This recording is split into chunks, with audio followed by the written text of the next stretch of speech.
Let's focus on how leadership itself gets devalued. When leadership is devalued, it loses the respect, trust, and influence that give it meaning. This can happen in institutions, organizations, or societies where the title of leader no longer carries moral, intellectual, or practical weight. Here are some main points leadership gets devalued. Leadership without integrity is a failed.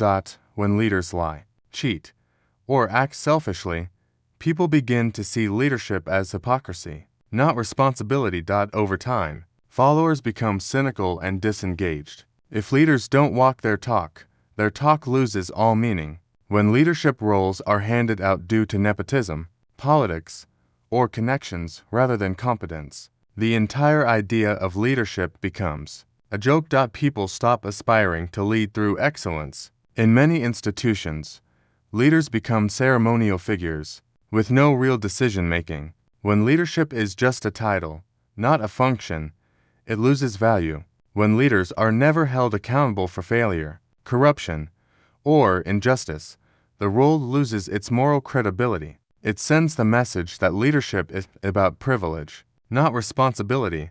Overuse and dilution of the term. Today, everyone is called a leader. Team leaders, brand ambassadors, influencers, even with no real impact. This inflation of the title makes true leadership harder to recognize and value. Leadership focused on image, not substance. When leaders focus more on public relations than real work, people see through it. Leadership becomes performance, not service.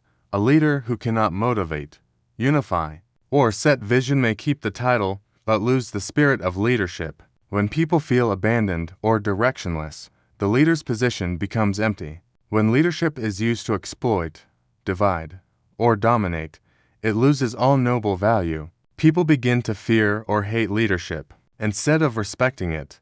Leadership fatigue in the public. In systems plagued by repeated failure, the public begins to distrust all leaders, no matter how sincere. This creates a leadership vacuum. No one wants to lead, and no one wants to follow. Leadership is devalued not by opposition, but by the failure of leaders themselves to live up to the role.